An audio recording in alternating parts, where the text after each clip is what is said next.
Okay? Sige.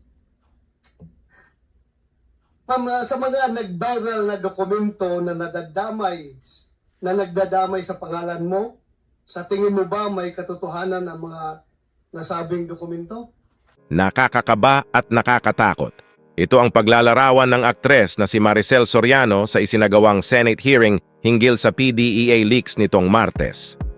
Aniya, first time niya raw kasing maimbitahan sa isang hearing. Sa ikalawang public hearing ng Senate Committee on Public Order and Dangerous Drugs kaugnay sa PEDIA leaks nitong Martes, May 7, dumalo si Soriano at itinanong sa kaniya ng committee chair na si Senador Ronald Bato de la Rosa ang tungkol sa nag-leak na PEDIA document at sa pananakit umano niya sa dalawang kasambahay. Magandang umaga po sa mga kagalang-galang na senador at sa lahat po na nandito ngayong araw.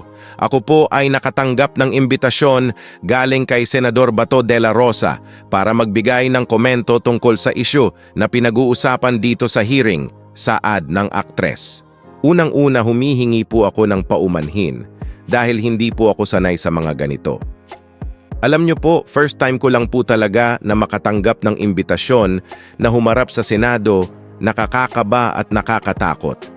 Sa totoo lang po, hindi malinaw sa akin kung bakit po ako naimbitahan sa hearing.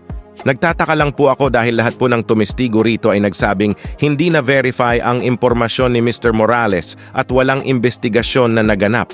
Paglalahad pa ni Maricel. Pasensya na po kung nalilito po talaga ako rito. Gayunpaman, mataas po ang respeto ko sa Senado at sa mga kagalang-galang na senador na nandito ngayon, lalo na po si Chairman Senator De La Rosa. Sa abot po ng aking makakaya, tutulong ako na sagutin ang inyong mga katanungan, dagdag pa niya.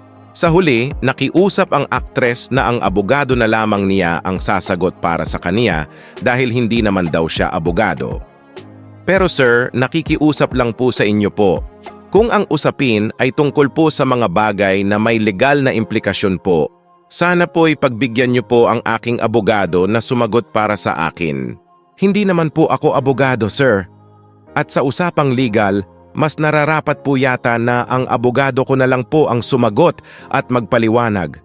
Kung magkaroon man po ng legal question, pinapahintulutan ko pong magsalita para sa akin si Attorney Agnes Maranan.